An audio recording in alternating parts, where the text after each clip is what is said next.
Hello दोस्तों, तो आज हम बात करेंगे मिडिल ईस्ट में चल रहे कॉन्फ्लिक्ट की वजह से इंडिया पर क्या इम्पैक्ट पड़ सकता है या इंडिया किस दुविधा में चल रहा है। तो चलिए शुरू करते हैं। तो सबसे पहले अगर एनर्जी स्टेक्स की बात करें तो स्ट्रेट ऑफ हॉर्मुज ब्लॉक होने की वजह से ऑब्वियसली इंडिया पर एनर्जी यानी पेट्रोल क्रूड ऑयल पर उनके मतलब प्राइसेस पर इफेक्ट आएगा, क्योंकि 20% ऑफ ग्लोबल ऑयल जो है वो इसी स्ट्रेट ऑफ हॉर्मुज से होकर निकलता है। दूसरी चीज है, कतर में हुए डिसरप्शन की वजह से India already 60 MMS CMD gas supply यानी कि million metric standard cubic metres per day की जो हमारी कैपेसिटी थी उसको लॉस्ट कर चुका है इंडिया ऑलरेडी कतर में हुए डिसरप्शंस की वजह से। तीसरा पॉइंट है, ब्रेंट ऑयल के प्राइसेस ऑलरेडी $84.36 तक पहुंच चुके हैं, तो यानी कि आने वाले टाइम में ऑयल के प्राइसेस काफी ज्यादा बढ़ सकते हैं। उसके बाद एलपीजी और एलएनजी की सप्लाई जो है, क्योंकि काफी ज्यादा अमाउंट में ये एलपीजी एलएनजी सप्लाई मतलब इंपोर्ट करते हैं, तो इसकी सप्लाई पर भी प्रेशर पड़ा हुआ है या फिर पड़ सकता है। दूसरी बात है डायस्पोरा एंड लेबर की। तो जैसा कि हमें पता ही है कि इंडिया के 90 लाख से ज्यादा लोग इंडियंस बेसिकली गल्फ स्टेट्स में रहते हैं, तो एक अच्छा खासा डायस्पोरा जो है वो वहां पर हमें देखने को मिलता है। लेकिन अब इस सब की वजह से इस डायस्पोरा पर क्या इफेक्ट पड़ेगा कि जो ये रेमिटेंसेस यानी कि जो पैसा ये भारत भेजते थे वहां से, अब उस पर भी इफेक्ट देखा जाएगा।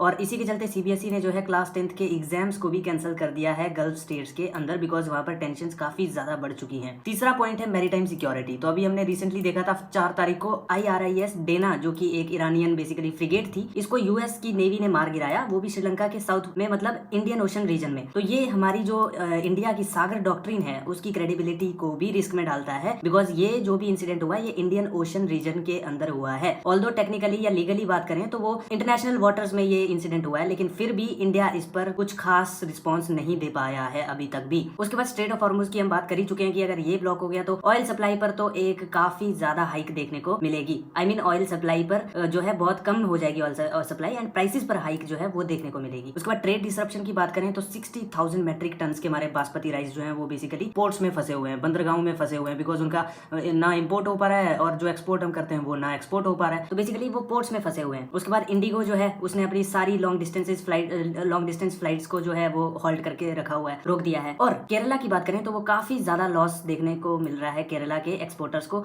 ये लॉस उन्हें क्यों देखने को मिल रहा है, बिकॉज केरला एक भारी मात्रा में फ्रूट, वेजिटेबल, सी फूड और स्पाइसेस जो है वो इस वेस्ट एशिया में मतलब एक्सपोर्ट करता है, और क्योंकि एक्सपोर्ट अभी रुक गया है तो इसकी वजह से केरला को काफी ज्यादा लॉस देखने को मिल रहा है। उसके बाद फार्मा मार्केट जो हमारी 2500 से 5000 करोड़ के बीच की मार्केट है, ये सारी की सारी मार्केट जो है वो रिस्क पर चली हुई है, बिकॉज एक्सपोर्ट इंपोर्ट दोनों पर ही खतरा बना हुआ है। दोस्तों, आपका इसके रिलेटेड क्या स्टैंड है नीचे कमेंट्स में प्लीज जरूर बताइएगा। Thank you so much for watching.